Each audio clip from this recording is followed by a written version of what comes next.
Happy Vlogmas Day 18. Today is Sunday, December 18th.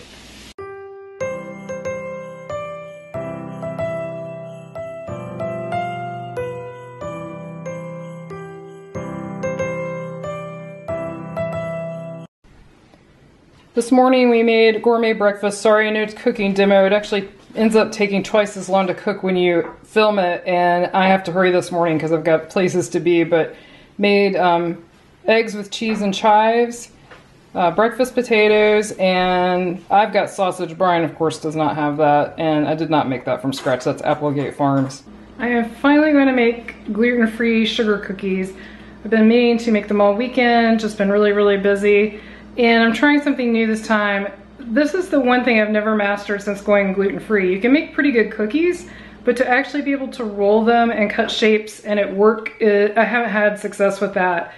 So when I was at the Food and Wine Festival, Flower and Garden Festival in April, they had a scone made with cup for cup flour, which I've never tried before. It's a gluten-free flour that you're supposed to be able to substitute in regular recipes 1-for-1 for regular wheat flour. The scone was delicious and it was the right consistency, so I decided to give it a try with my Christmas cookies, and I looked on their website and the flour actually has their own recipe for use with their flour. So I'm going to use their recipe. I figured that was safer, and the measurements are really pretty odd. So it's 12.5 tablespoons of butter at room temperature, and I did not have time to set mine down, so I actually just microwaved it a little bit just to get it soft. But not too, you don't want it too soft. In fact, I probably microwaved it just a little too much. You can tell it's starting to melt slightly. And then this was the odd one. It was 1 3/4 cup and 3 tablespoons of flour. And I thought maybe they were going to tell you to put the flour down when you cut the cookies, but no, it's just part of the measurement. Then 1 tablespoon of vanilla extract, 1/2 cup of sugar, and here's another interesting measurement, 1/2 teaspoon and 1/8 teaspoon of salt. They do not tell you to sift it, but I highly recommend, if you're baking, sifting your flour.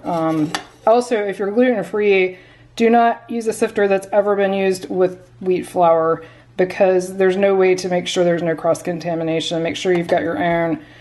And then this is the actual brand, and no, I'm not getting anything from them. I've actually never used this before, so I'm going to try this, see how it works. I think they also make a dairy-free version. This one is not dairy-free. This has whey in it, so if you're also dairy-free, look for their dairy-free version. I'm obviously not dairy-free, hence the large amount of butter here. So I'm going to start mixing. I do not have a stand mixer, which is what they call for. We don't have enough counter space. We barely have enough counter space already with a mounted microwave. There's just really nowhere to store it. So it's probably going to be pretty loud, and I will edit it out or put music over it if it's pretty terrible. I don't want to get it on the camera either. Okay, not possible one-handed. I'm going to have to put the camera down. This is what the butter should look like. They said mix until creamed. It's really hard to tell because my lighting is not great in this kitchen. I apologize, but it's fluffy. And so now I'm going to add in the sugar and the salt. I can do this one-handed here.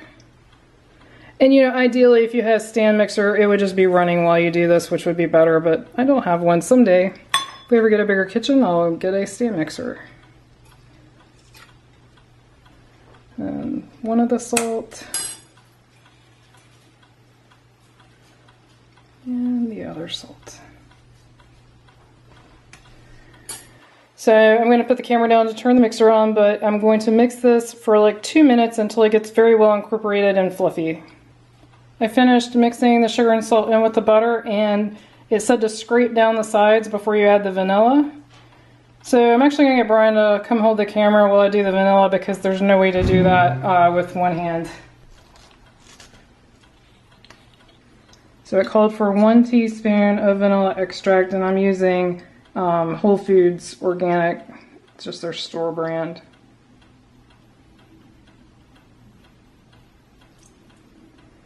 And now I'm going to turn the mixer on again, which is not so fun, but I'll see how loud it is. I'll let Brian continue holding the...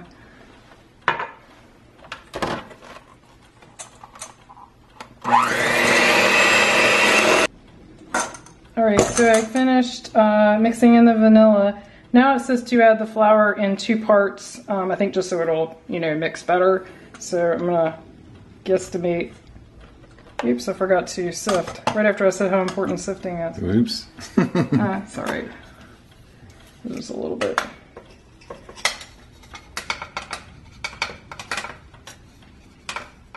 That's good, that's about half.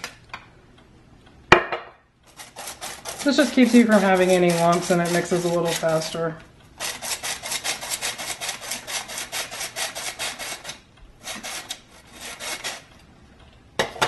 Alright, see if I can make a big cloud here. Yeah. This is the last bit, it's just putting, oh here we go again without sifting. It's live cooking with all mistakes included. Whoa. So I'm sifting the last bit of the flour. And it's going to make a very, very stiff dough, which is going to be challenging with this mixer because it's a hand mixer, but I'll make do. And then I actually have to wrap it in plastic and stick it in the refrigerator for an hour. And that's just so it firms up enough to cut shapes. If you weren't cutting the shapes, you could probably just put it right on the pan in small balls.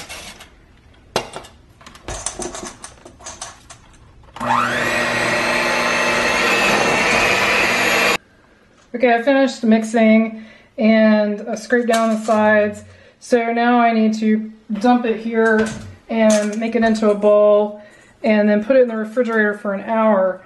Now this is a step I was saying, if you were not cutting out shapes, you could probably skip this. I really don't know for sure, but the only kind of recipes I've ever seen where you have to do this is when you're going to actually, well, there's breads that have to rise, but not counting that, it's when you're gonna cut shapes. So you see how it looks kind of crumbly, that's okay. It will sort of meld together once you put it in the refrigerator, and you want to sort of form it into a tight ball before you put it in. I think the recipe actually said make a square. I don't know why a square. I've always just made a ball, but whatever. Make a brick of dough. Brick. And then you just basically wrap it in plastic and that's it, and put it in the refrigerator for an hour, and then I will roll it out.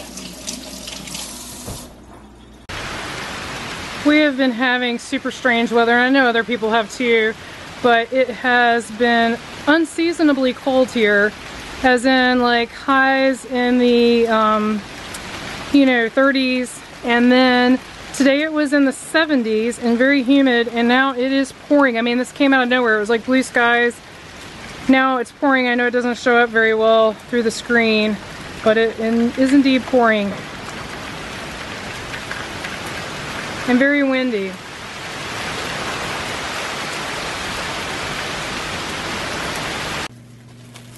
I just took the dough out of the refrigerator after an hour exactly, and I'm putting it on parchment paper that has been covered in some of the cup for cup flour.